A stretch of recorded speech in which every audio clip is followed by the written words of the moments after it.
हो गया।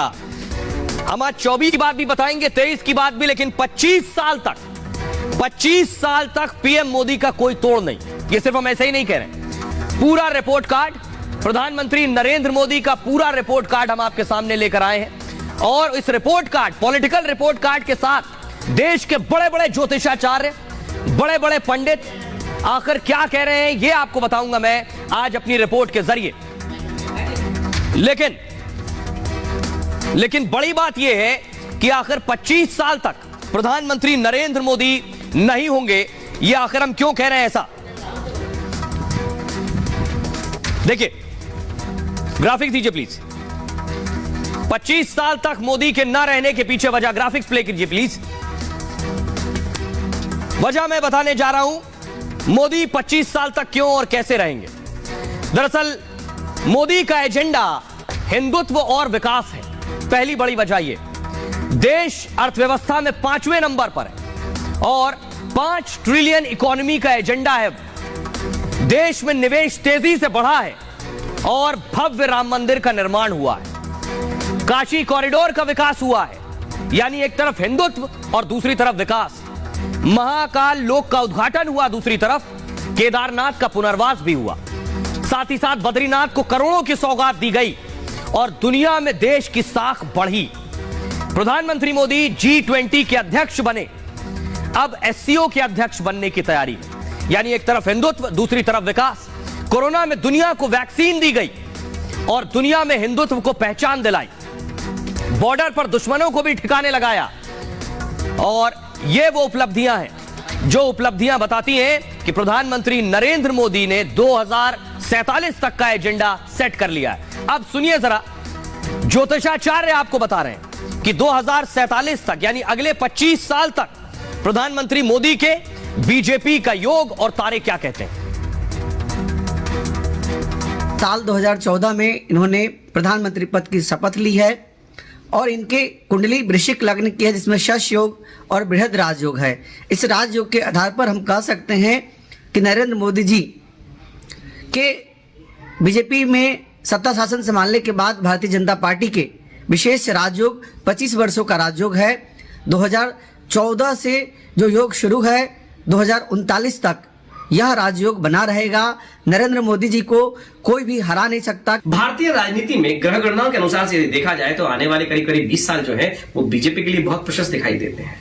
बीच में थोड़े बहुत कुछ और राजनीतिक दल हैं वो भी अपनी राजनीतिक शक्ति को आजमाने का प्रयास कर सकते हैं, लेकिन ओवरऑल यदि देखा जाए तो ग्रह दिखाते हैं गणनाओं के अनुसार से करीब करीब 15-20 साल का जो समय है वो बीजेपी के नाम ही भारतीय राजनीति में रहने वाला है।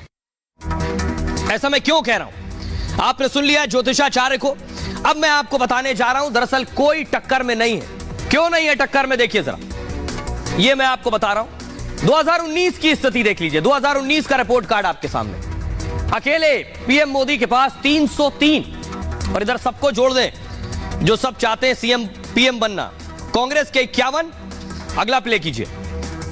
ममता दीदी के 22 सांसद हैं, नीतीश कुमार के 16, मायावती के पास 10 सांसद, केसीआर के 9 और अखिलेश यादव के 5। इन सबको मिला भी देंगे आप तो कितने हो रहे हैं, 113।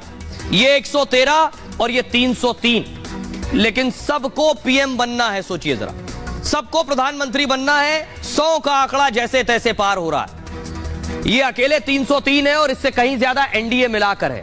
तो क्या सवाल एक ये है कि ममता बनर्जी, राहुल गांधी, क्या इनके योग है, कभी राजयोग है, प्रधानमंत्री बनने का योग है भी या नहीं। सुनिए जरा। नरेंद्र मोदी जी के सामने ममता विपक्ष का एक चेहरा बन पाएगी? जी नहीं, ये कभी नहीं हो पाएगा। ये होना बहुत मुश्किल है। नरेंद्र मोदी जी का वर्चस्व 2023 और 24 में भी बहुत जबरदस्त लहराने वाला है और चारों तरफ नरेंद्र मोदी ही होने वाला है।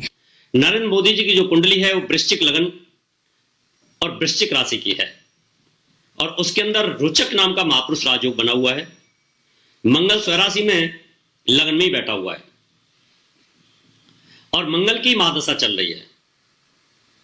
इस समय नरेंद्र मोदी जी के रथ को रोकना आसान काम नहीं है, क्योंकि मंगल साहस और पराक्रम और नीति और तर्क का कारक है। इसलिए उनके सामने किसी का टिक पाना बहुत मुश्किल है। सूर्य और राहु की युति होने के कारण उनकी जो चमक है और जो प्रधानमंत्री पद की जो ऊंचाइयां हैं उसमें ग्रहण लगा हुआ है, लेकिन नरेंद्र मोदी जी का मुकाबला नहीं कर सकती। और आइए अब आपको बताता हूं कि आखिर 2023 में 2022 चला गया, 23 आ गया, 22 का रिपोर्ट कार्ड देखिए जरा। 22 का रिपोर्ट कार्ड मैं आपको दिखा रहा हूं, बहुत दिलचस्प है। 22 में चुनाव हुए सबसे पहले उत्तर प्रदेश में। उत्तर प्रदेश की 403 में से 275 सीटें मिली बीजेपी को, और अगर इन 275 को मैं लोकसभा सीटों में कन्वर्ट कर दूं तो हो जाती है 80 में से 55 सीटें। ये 22 का रिपोर्ट कार्ड। गुजरात देख लीजिए, गुजरात में 182 में से 156 सीटें मिली बीजेपी को। इनको लोकसभा में अगर मैं बदल दूं तो 26 में से 23 सीटें बीजेपी को मिल गई। हिमाचल प्रदेश में 68 में 6, तो 2 सीटें बीजेपी के खाते में। अब जरा पूरा रिपोर्ट कार्ड प्ले कीजिए, नेक्स्ट प्ले कीजिए। 80 यानी लोकसभा में 110 में से 80 सीटें बीजेपी को 2022 में मिल गई। ये 22 का रिपोर्ट कार्ड है। अब सुनिए जरा कि आखिर प्रधानमंत्री नरेंद्र मोदी का राजयोग कब तक है, क्योंकि सबने जुगत लगा ली मोदी को हराने की, कोई नहीं हरा पा रहा। एक होकर भी, अलग अलग होकर भी सारे कॉम्बिनेशन फ्लॉप हो गए मोदी के आगे। तो मोदी का राजयोग आखिर है कब तक, सुनिए। तो अभी तो अक्षुण है, उसको कोई दिक्कत नहीं है, ये चलने वाला है। और आजकल उनको मंगल की दशा में राहु चल रहा है, तो यहाँ थोड़ी दिक्कतें होती हैं, लेकिन बहुत जल्द राहु में मंगल में गुरु आ जाएगा मार्च अप्रैल के महीने में, तो यह पीरियड उन्हें और सशक्त बनाएगा। जब तक उनकी सांसें रहेंगी, जब तक ये समझ लीजिए कि आज जीवन उनका राजयोग रहेगा। वो अपने पद को खुद छोड़े, उनकी कुंडली ये बताती है तो वो छोड़े, लेकिन उनके दुश्मन जब भी उनके सामने आएंगे तो उनकी जितनी भी पावर होगी वो भी उन्हें मिल जाती है। बहुत सी मुसीबतें और तकलीफों का सामना 2024 के इलेक्शंस में भी उन्हें करना पड़ेगा, लेकिन बावजूद इसके भी जीत उनकी ही होगी। अब बड़ा दिलचस्प है, दुनिया जानना चाहती है, राहुल गांधी मेहनत बहुत कर रहे हैं, भारत जोड़ो यात्रा कर रहे हैं, कह रहे हैं हजारों किलोमीटर में चल लिया हूं। उनके नेता भी बहुत कुछ कह रहे हैं, उनको पीएम कैंडिडेट भी मान रहे हैं। राहुल के हाथ में राजयोग वाली रेखा है या नहीं, दुनिया ये जानना चाहती है, देश ये जानना चाहता है। तो जरा ज्योतिषियों से सुनिए, ज्योतिषाचार्य बता रहे हैं हाथ में वो रेखा है भी या नहीं, सुनिए। तो राहुल गांधी कभी इस देश के प्रधानमंत्री बनेंगे ऐसा मैं नहीं समझता, लेकिन वो एक दिन किसी और को प्रधानमंत्री बनाने लायक हो जाएंगे, क्योंकि उनकी कुंडली में तुला लग्न है, वहां पर राहु बैठा हुआ है, और राहु और गुरु का कनेक्शन है इस समय, इसलिए वो जो भारत यात्रा कर रहे हैं उसमें उनको इतना सहयोग मिल रहा है, और यह कंटिन्यू रहेगा। आपने देख लिया, लेकिन एक और बड़ा दिलचस्प है कि आखिर राहुल के हाथ में राजयोग है नहीं, ये तो आपको बता दिया। प्रधानमंत्री नरेंद्र मोदी ने कैसे 24 की बड़ी तैयारी की है, ये आप देख रहे हैं। राशन, घर घर राशन पहुंच रहा है, घर घर राशन, करोड़ों लोगों को राशन मिल रहा है। इसके पीछे छिपी है जीत की बड़ी वजह। ये कैसे, ये भी मैं आपको आंकड़ों के जरिए बताने जा रहा हूं कि कैसे इसमें छिपी है जीत। देखिए जरा, ये मैं क्यों कह रहा हूं, ये आप देख रहे हैं राशन, ये मोदी सरकार का सबसे बड़ा ऐलान, सबसे बड़ी योजना। गरीबों को नए साल का तोहफा, इस साल भी मुफ्त राशन मिलता रहेगा। मुफ्त राशन जीत की बड़ी कुंजी है। 80 करोड़ लोगों को राशन मिल रहा है। कितना? 80 करोड़ लोग। गरीबों को गेहूं, चावल, चना मिलता रहेगा। केंद्र फ्री राशन पर 2 लाख करोड़ रुपया खर्च करेगा। पूरा खर्च मोदी सरकार उठाएगी, राज्यों से भी पैसे नहीं लिए जाएंगे। लॉकडाउन के दौरान फ्री राशन की शुरुआत हुई थी, इसका असर देखिए क्या हुआ।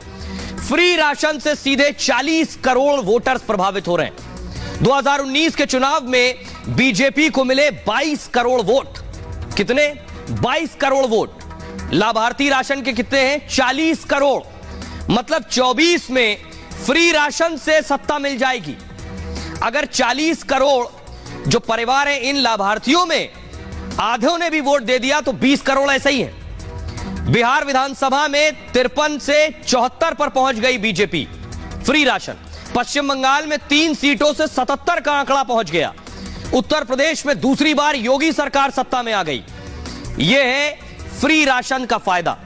लेकिन अब मैं आपको सुनवाता हूं, सुनिए। फ्री राशन का असर बिहार में भी हुआ, इसलिए बहुत से विपक्षी दलों को फ्री राशन योजना बिल्कुल पसंद नहीं। विरोधी मान रहे हैं फ्री राशन गलत है, इसकी तारीफ भी करते हैं दबे पांव। दूसरी तरफ चाहते हैं इसे खत्म कर दिया जाए। नीतीश कुमार